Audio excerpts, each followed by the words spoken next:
The story goes that firearms drove knights from the battlefield, heralding the rise of the modern state. This new state took the form of a continuous public power above the ruler and the ruled. Authority was divorced from the personality of the ruler and took an institutional form. Meanwhile, the displaced knights nurtured an aristocratic disdain of firearms as cowardly and ungentlemanly. This military revolution did not happen overnight. The emerging state needed private finances for loans.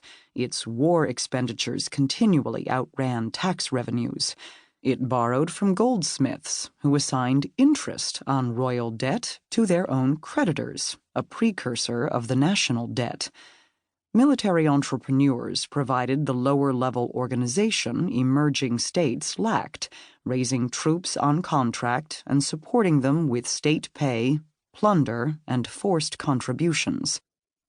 The corporate overseas chartered trading company was a better-financed variant of this system.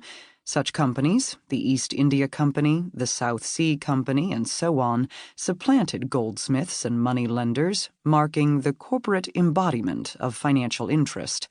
Their shareholders were politically powerful merchants. The companies were granted monopoly trading privileges by royal charter. States gradually exerted greater control over entrepreneurs, including chartered companies, but in England this transition was stormy and protracted. In the Glorious Revolution of 1689, the landed orders quashed the Stuart King James II's movement toward an autonomous, absolutionist, centralized state staffed by bureaucrats. A new constitutional monarchy under William and Mary partnered with wealth holders, including chartered companies, the new Bank of England, financiers, and contractors.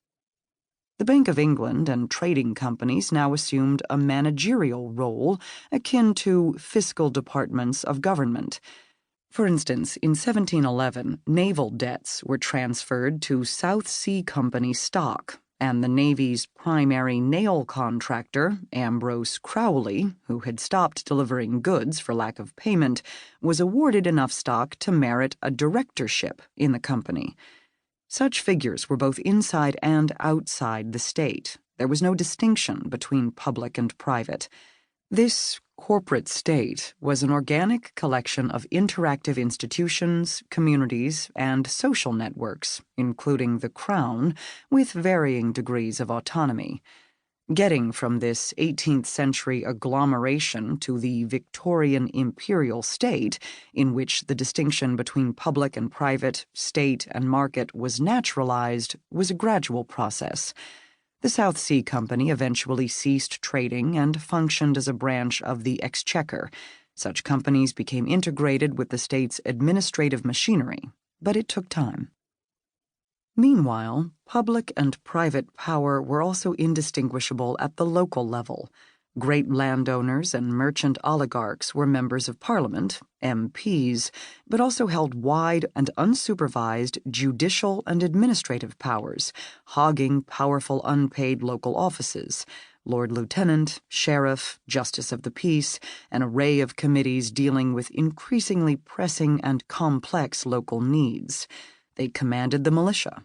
The voluntarism of local, respectable gentlemen makes it impossible to discern where the state ended and a private sphere began. Unpaid positions layered the status of state power over their holders' local social status.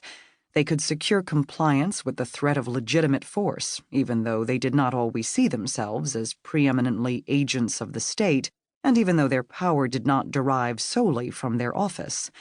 Acts of state were cultural and social rather than fully institutional acts. Many 18th century British government functions were outsourced or embedded in the social fabric. This meant that contracting was not a relationship between distinct public and private sectors. The affairs of gun contractors, the Ordnance Office, and the chartered companies were inextricable.